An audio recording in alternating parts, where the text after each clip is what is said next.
Hey, it's Kevin DeWitt and welcome to another plugin knowledge session. In this session, we're going to continue on from our last one and run through more of the TC Electronics Finalizer.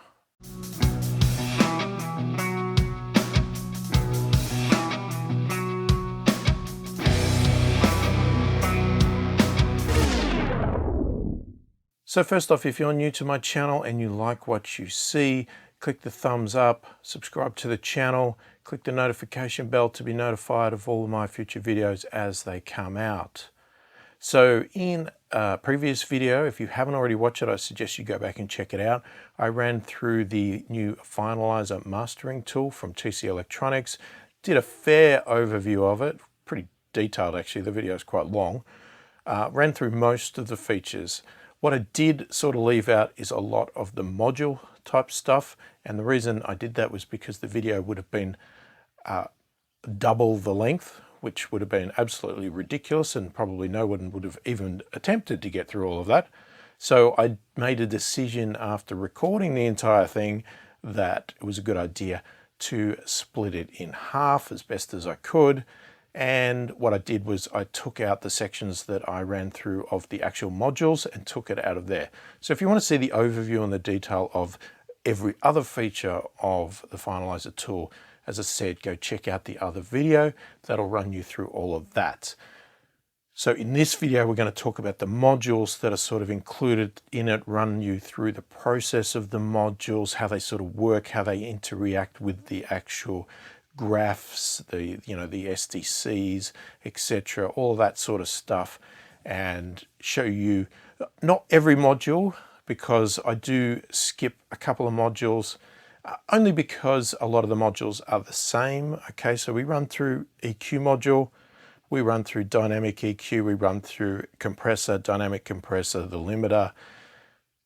I ran through a 5-band multi-band compressor. There is a 3-band as well, but I didn't run through that because it's just 2 bands less. And because the way they do their modules, they break a lot of the stuff up, I didn't also go through some little basic features like low cuts, low shelves, high cuts, that sort of stuff. I just ran through an EQ, like a 5-band EQ type arrangement, which was enough. You'll get the idea of the rest of the modules, as they all sort of work pretty much the same, but it's just that they break it up into individual modules. So there's tiny little bits here and there, and we run through the process of that. So let's just get into it and check out the second part of this tutorial. All right, let's check out this modules section here. So info-wise, we can set an author, we can set a title of a track, we can add it to the library. So this, I'm guessing, is we can add a module chain or something like that into this library section here. So we obviously have a library of module chains and various modules. So these are our inbuilt plugins.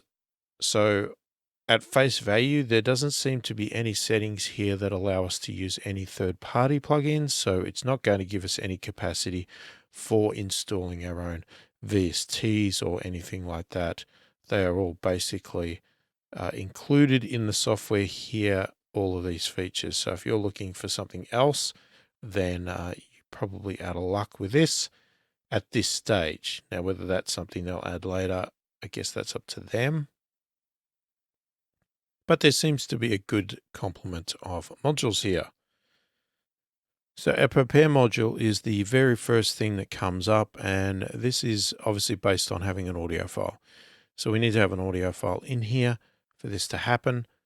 And we get some details. We've got the module name, and we have our audio file. So we get a name of the file format, the length of it, and the path.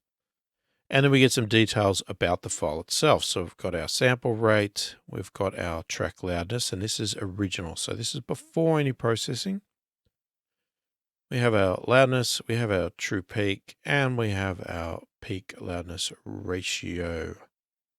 So I guess that's sort of like our dynamic range there. And because this file is a mixed and not a mastered version, you can see the details of that. Okay, and then we have a process module here, so we can, I guess, adjust our sample rate here if the audio was brought in at a different format. So let's say it was brought in at 48K and we want it to be 44, we could set it to 44. Now in our case here, it's already 44, so I could put it to original. We could change it to 48K if we wanted to, but I'm not going to do that. We have a SR filter and balance, short or steep. And then we have a level normalize. So we can just stick with whatever recommended is. Or we can go with original or pick one of these LUFS levels. So they do state in the manual that the recommended setting is going to take into account the peak to loudness ratio to set the normalization level. And then we have our prepared signal. So this is what it has done to it and what the results are. And we have our sample rate. Obviously, I've got it to original, so it is 44.1. It has increased our track loudness to minus 17 LUFS from 19.4. We have a true peak of minus 0.4 dBTP instead of minus 3.1. And we have a peak to loudness ratio of 16.6 still. So dynamic range hasn't changed. All it's done is normalize the level up a little bit because it is just a preparation. It's not actually really doing much to the file at all other than just getting it prepared and getting a little bit of extra level in this case. But we could have changed that and I could have set it to minus 20 LUFS, let it prepare, and you'll see now the level there is minus 20 LUFS and the true peak is minus 3.4. If I wanted to go louder, I can make it really loud and the true peak now is extremely loud and our audio signal looks like it has been hammered to death on the top and bottom of the barriers there. So probably not a recommended setting, that one. Or we could have left it at original. So if we go back to recommended, then it just picks what it thinks is the best option to keep our peak and loudness ratio identical while giving a little bit of a volume boost. So I'm just going to load a bell flat. So they must just come.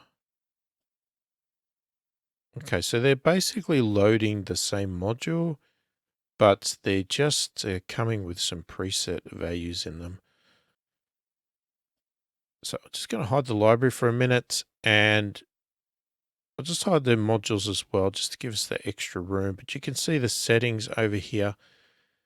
And if we talk about the graph, you can see there's some extra controls on here now. And where we had the difference there before, we also have this toggle overview of the EQ. So we could actually turn that off and this line disappears from our graph here.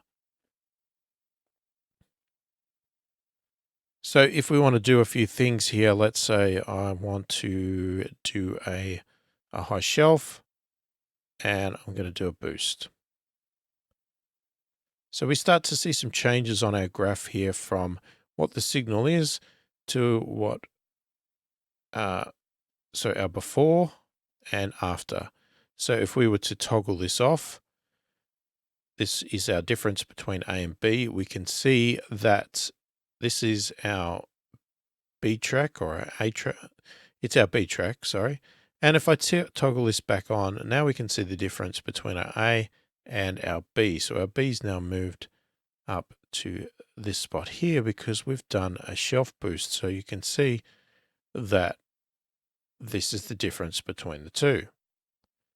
And I can change that. I could go down with it or up. We've got our frequency can be changed, and we can see the impact that it's having on our song. We can also change our slope to be steeper or less, so you can see the shape of it there. And if I turn that off, so you see that that has disappeared, but we can also turn it back on again as well. Now we can adjust all of the settings here also on this graph. So you can see here that these are the various bands in this EQ, and I can move this, which is changing the frequency over here. Or if I change it, you can see it moving there. And I can then change the gain with this G control. And I can change the slope with the S control. So this is nice. I like this. This layout is quite nice once you get used to it. The G for gain, pretty obvious. And the bands there references the plugin. It's the 5E EQ, so whatever they call it, the 5E. And that's the high setting. Okay, we could click on any other one here. We can move that frequency around. And now we have a G and a BW. Gain again, no difference. BW is bandwidth. So in this case here, they're calling it bandwidth. On other EQs, you might call it your Q. Bandwidth is more of a descriptive term because it definitely is, the Q, which is bandwidth, changes how much of the frequency range it affects. And we can do that on each of them. And even down to the low one as well. So this LM one here is a low bell. And this instance here, we don't actually have a low shelf, but we do have a low cut. And this one here was off by default. So we can actually turn that on. And in this case here, it's more of a cut. And there's no other settings other than moving the frequency here, but there is a type. So we can have a Butterworth or a bezel. And that is just changing the type of filter or cut there. So in this case here, I've explained two things here. I've explained an EQ and I've explained the graph and how to use the EQ on the graph. And as I said, you can do all the controls from here as well or on the graph, and you can see the impact that it has on your audio because you are seeing the before and the after, and you can toggle that off or on. So while we're in here, let's just actually change a few things here. So I don't know if there's a way to reset all of this. So we can minimize each area.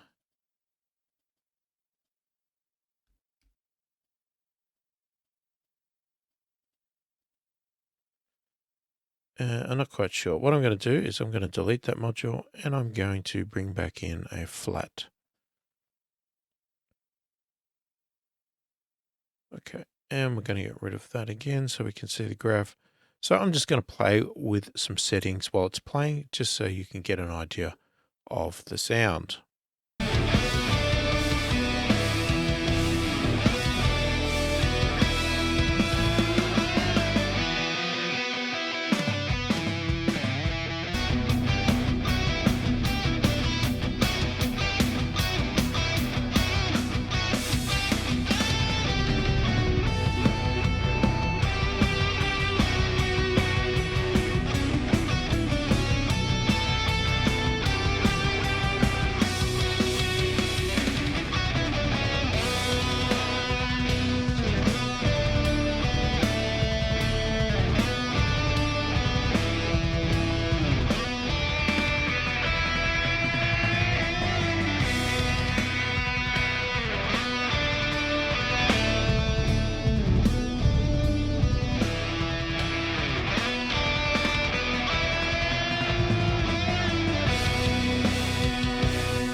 So there you go. There is a over-the-top example of the EQ module there. Obviously, very powerful EQ. Nothing over the top with it, nothing wrong with it, nothing extreme with it. It is an EQ, just what you'd expect. So let's just flick through some of the various modules now. We'll keep coming back to the graph because the manual wants us to, but we can have a look at the various types of modules here. So if we have a look at just filtering via the EQ, now as I've indicated here, I haven't read the manual for this part yet. So I am basically just winging this section here, and the library seems very easy to follow. We've got module chains if we wanted to. So I'm guessing that if I wanted to pick a low mid focus, I can, there you go, double click on it. I thought you drag it, but it's double click. And we can instantly get a preview mode. So let me just click cross first. So let's say we're playing it.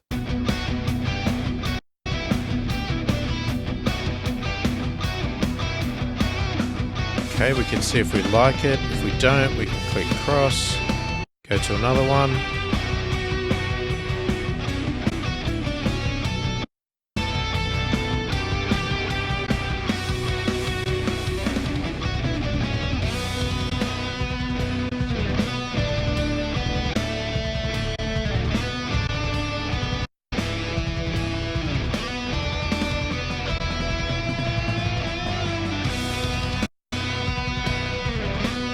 Say we like that one, we can then click tick, and it keeps those modules ready to go.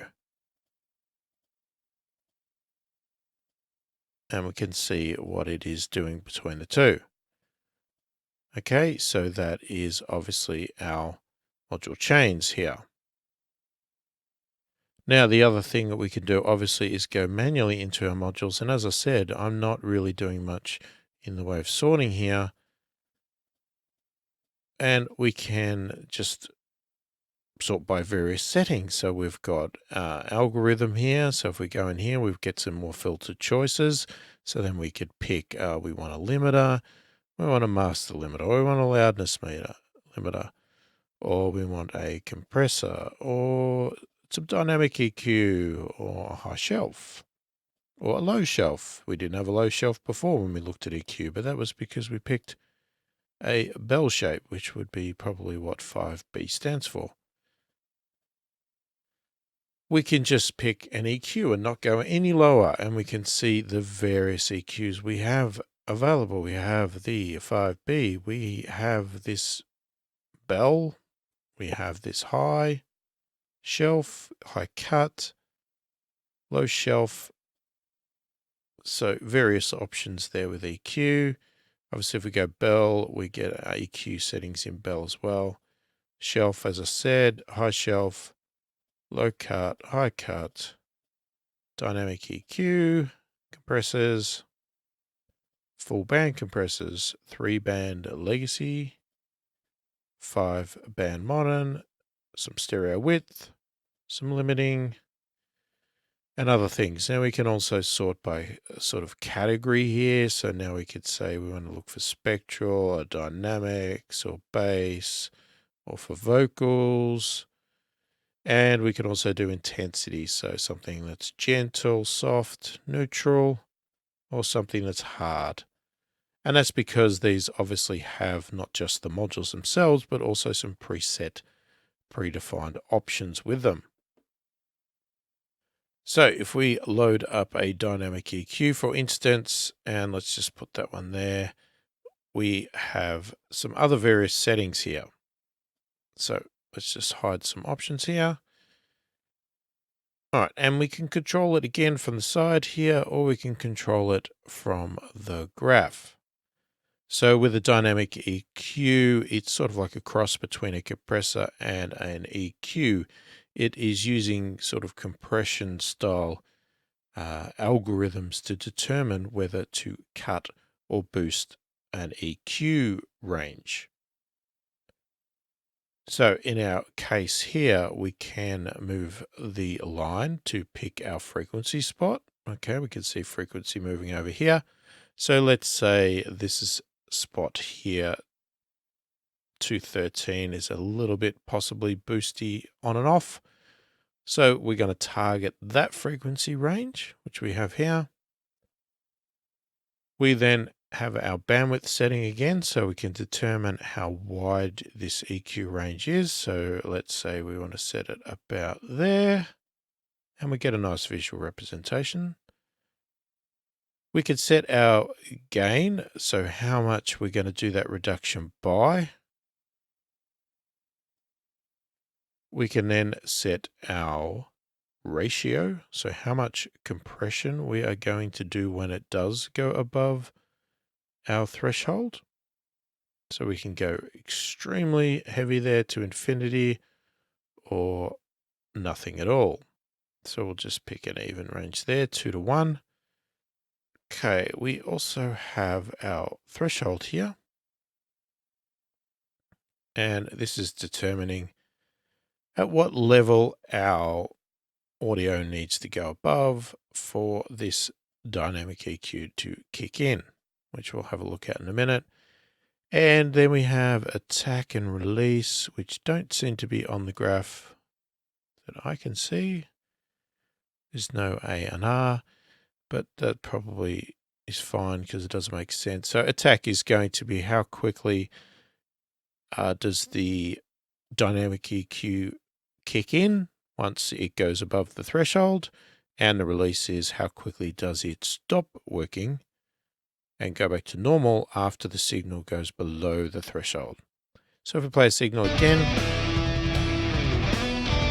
here's our meters. We can see our gain reduction.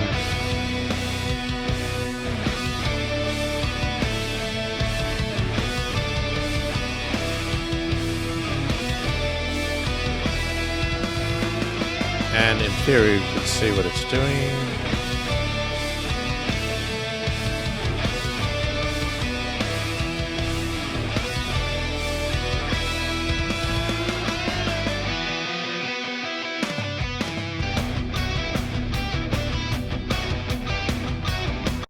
So it gives us a guide between the before and after line here. But to be honest with you, I was expecting it to be actually moving, which is something that I will see a lot when I use dynamic EQs in something like isotope ozone. But obviously that's a totally different product to this. But I was expecting this to move with the audio. You see this little thing move, but you don't see that move. So I understand this, but I don't find it quite as handy. But, you know, this is giving you a guide to what it's going to be doing to pull that down. So in theory, the signal's getting pulled down to here when it's peaking, but you can't really tell when that's happening other than watching this meter. Now, whether changing to another graph like Realtime does that.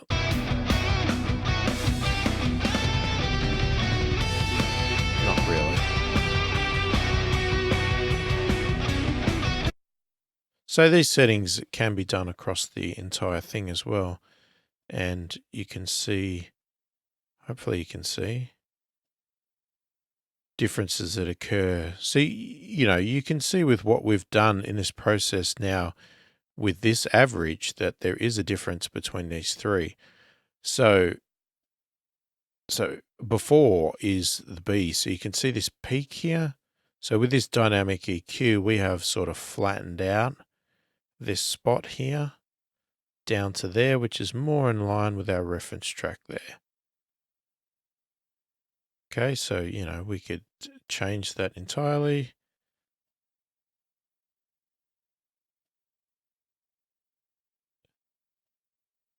Now, even though I'm changing these settings, it still is saying that, but we would probably need to wait as this is analyzing. So every change I make takes time for it to analyze.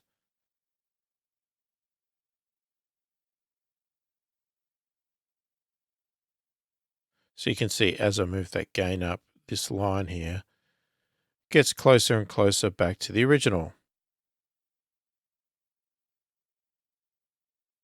And there it is, pretty much smack on top of it, because I've taken the gain to absolutely nothing. And it's gone back to the original there. You just need to allow that time to do the processing, because it's actually analyzing the entire song. This is an average across the entire song. So we can see the impact across the entire song for this. But if you want to look at it dynamically, we are, as it's playing, we only really get a representation on this little meter here.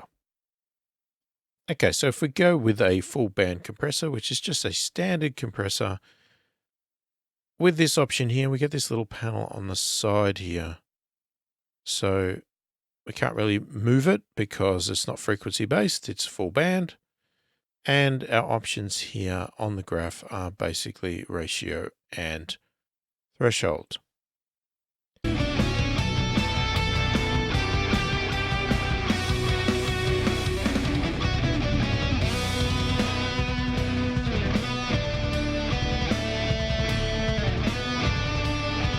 So we can see the live compression value here, which is handy to see.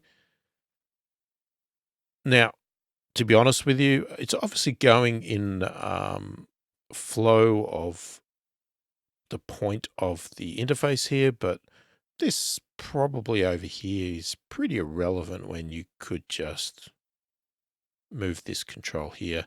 I guess if you hid that, then you might, then this is quite handy because you want to see this whole graph and just have this here. But if you're working on a module, I'm not quite sure that you would have all of these hidden all the time, but maybe you do, and that option's there for you. But yeah, anyway, it's obviously keeping in with the theme of the rest of the settings there.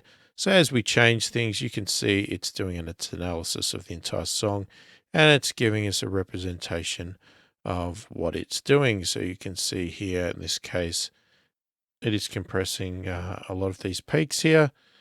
And if we just play it, if I just get the threshold to a setting that's fairly heavy,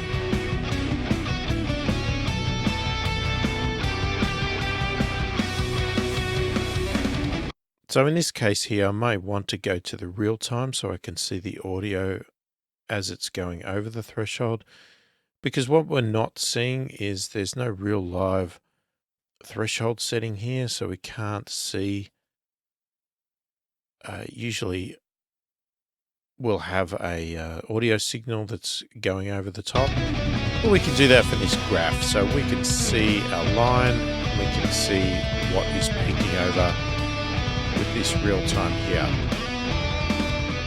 So you can determine what you want to trim off. You might want to just trim off the very peaks or hit it a bit harder. And then we can adjust our ratio to suit.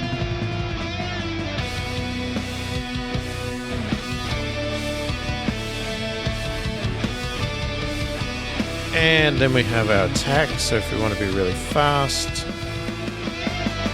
or pretty slow.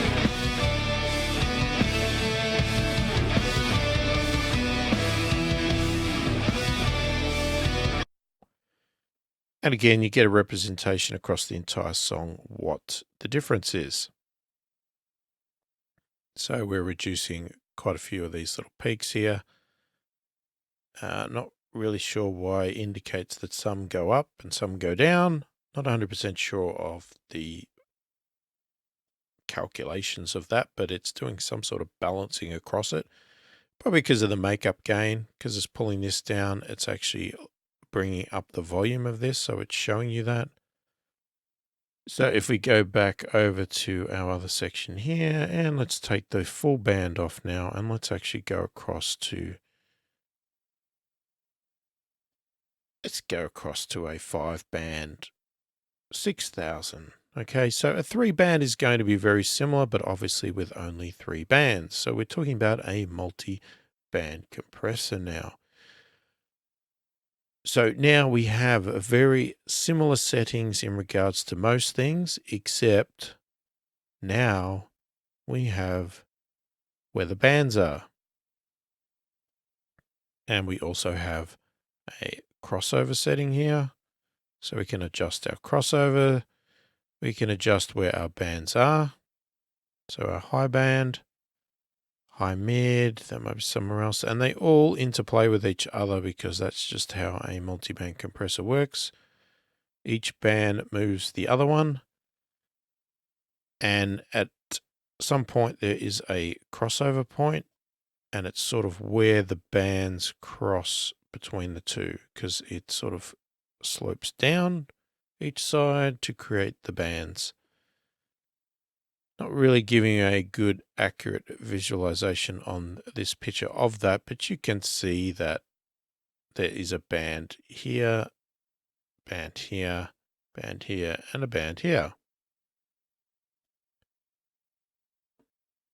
And we can obviously change our gain. We can change our threshold. And this is all jumping around over here if you have a look at it. And our ratio. So we can go quite heavy. Threshold and gain quite heavy. You can see what that is doing to this range here. So this band is obviously working up to the higher range. And we can sort of see, so they've bundled all of these together in a group, for instance, for each control. So instead of breaking this up per band, what they've broken it up in is per feature. So you have your threshold, and then you have your 5 bands. Okay, so each one of these is one of these bands from a threshold point of view. So if I move the threshold, you'll see that's moving the mid threshold. If I click that one, we're moving the high mids now, and we're moving the highs. And that same thing applies to the ratio, the gain control, then the attack and the release. So again, the attack and release needs to be done over here. It is not on the graph. And there's the crossover points. So you can determine where you want each of your crossover points for your bands. And then we also have some global settings here, which is our makeup gain. And we can also solo it on or off.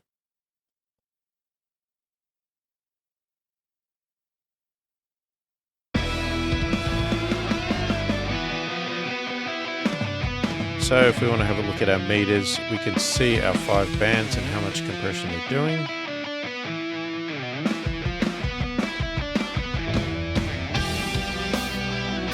So if we want to hit our mids quite heavy, and you can see how much gain reduction we're doing in the mids there, and how much we're doing in each of the other bands.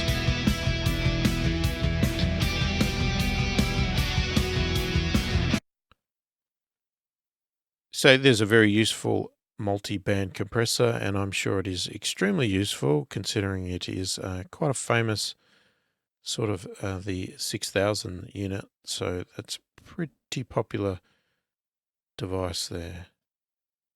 I also forgot to mention there's a few other settings here in this multi-band compressor here, and that is we have this link button here. So if we turn the link button off, we can change the gain and everything else of that one. If we turn it on, you can see that we can link the gain. So we can have each of these bands set to identical settings and adjust them to suit. And we also have the solo control here to listen to this module individually as opposed to all the other modules. Okay, so let's have a look at a stereo width plugin, a module. And again, if we hide that, now we have our stereo width. There seems to be no controls on here at all. And we can just have a look at what it does.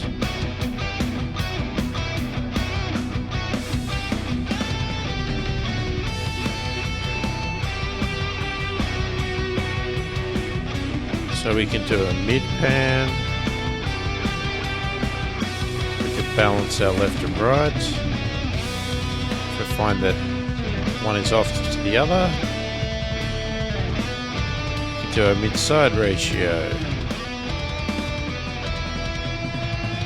Bringing our sides up, you can see the graph of the mid-side here.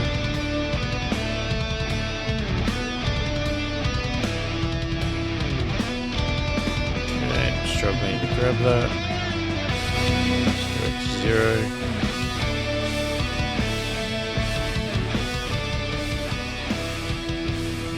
So if you wanted to bring your sides up, you can do that, or you want to bring your mid up compared to your sides, you can move that way.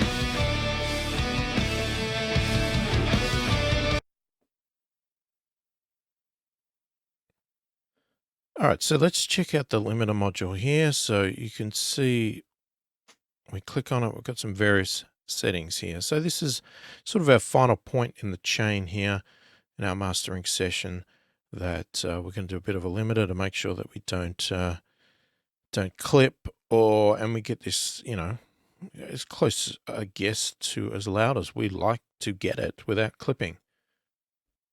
Now, it states in the manual that even though we can access limiters from the module area here, we're only allowed to have one limiter per a guest session or audio file. And we have a choice of a loudness limiter or a master limiter.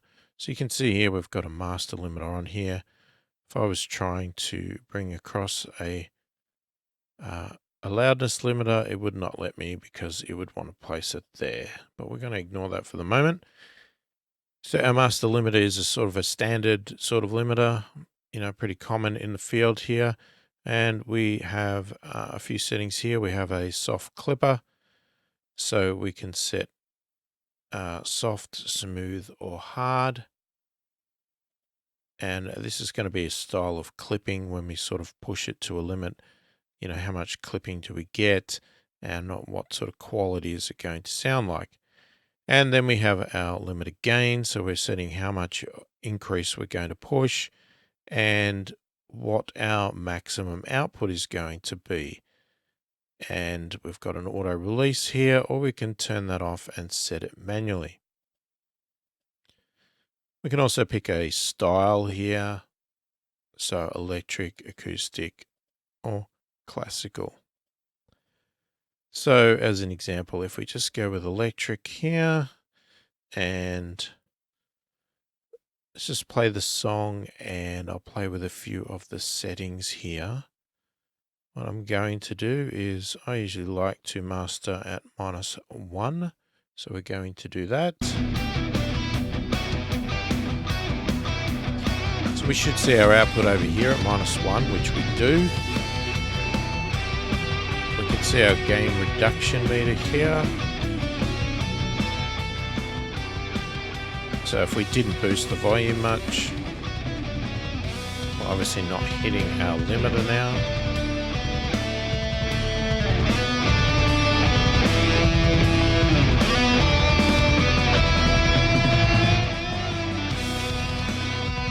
Give it time to auto adjust our level there. You can see we're starting to really slam this limiter now.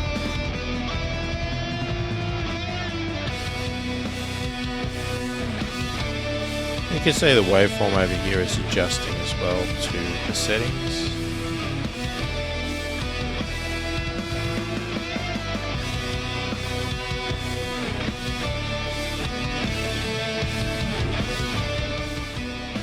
Take it back down.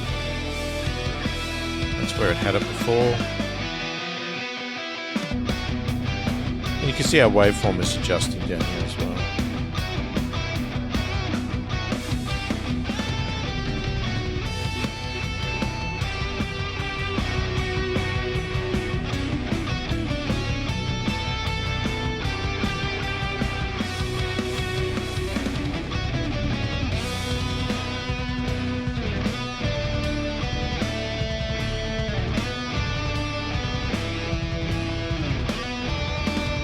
So we can apply some soft clipping.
So that's our standard master limiter here, and then we could drag in a loudness limiter if we want.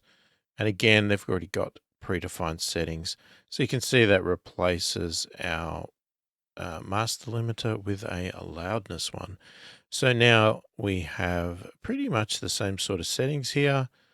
The difference is that we are now targeting a loudness unit as opposed to a level increase.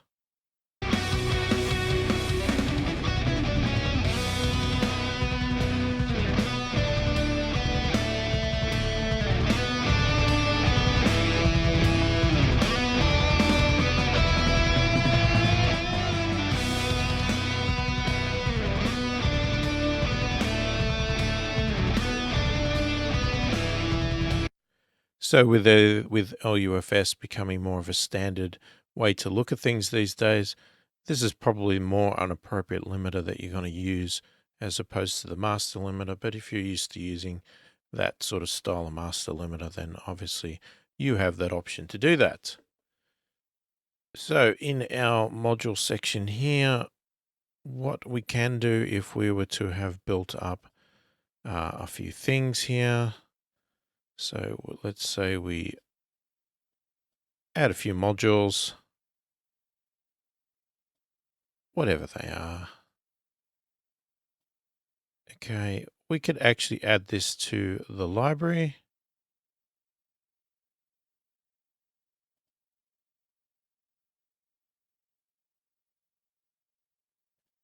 Which is actually here because I didn't give it a name. So we could give it a name, for instance, which is what I should have done, is test chain, for instance. And the author is me. And then I can add it to the library. And you can see here, we now have a test chain and author is me. And that's the date that I created it. So if we were to say double click on another one, and let's just accept that. So it's got all of these settings. We can now go back to our test chain and click OK. And we have our chain done. And we can obviously delete it as I just did there. Now we can't delete the predefined ones. Just see there's no delete control there, but we can obviously delete any that we add ourselves. Now, another thing we can do aside from saving chains is we can actually save modules as well. So for instance, if we say this stereo widener here, if we like what we do, we change some settings. Okay, we can go up to the info here and we can actually give it a name. So again, we can call it test module. Any details we want, and we can go add to library. Okay, so you can see here we've now got test module. So that test module can then be dragged into our modules here at any time. So basically just like saving a preset, that's exactly what we're doing, but they just call them modules. So the focus button here basically allows us to say select a module, and we can focus the listening up to this module. So it'll actually bypass everything after it. So if we find something that's got quite a lot of plugins, quite a lot of modules, here we go. So if we have a chain that has quite a lot of modules and we want to focus our attention on this up to this point, okay, we want to ignore what's happened after and we just want to hear what's up to here. If we've got that highlighted, we click focus, it bypasses everything, including the limiter after this point. Now we can selectively keep clicking while we're in focus mode and switch between them all. So we can instantly with this focus button, just flick through our chain and hear the impact as we move through the process. So for instance, let me play this. So we're in focus mode now, right? So all we've got now is this flat EQ. We could obviously turn that off as well. Add that, we hear what it does.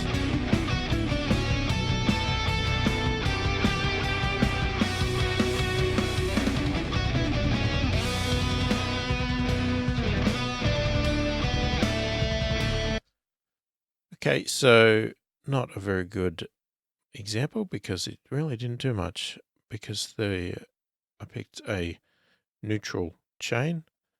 So let's find something a little bit more extreme. I don't want neutral. Let's try this punchy one. Okay. Right, so let's turn focus on. Let's just turn it off for a minute. So we can hear what this module's doing. Now we can hear what these two are doing. These three are doing. These four are doing. And then even our limiter. Go back.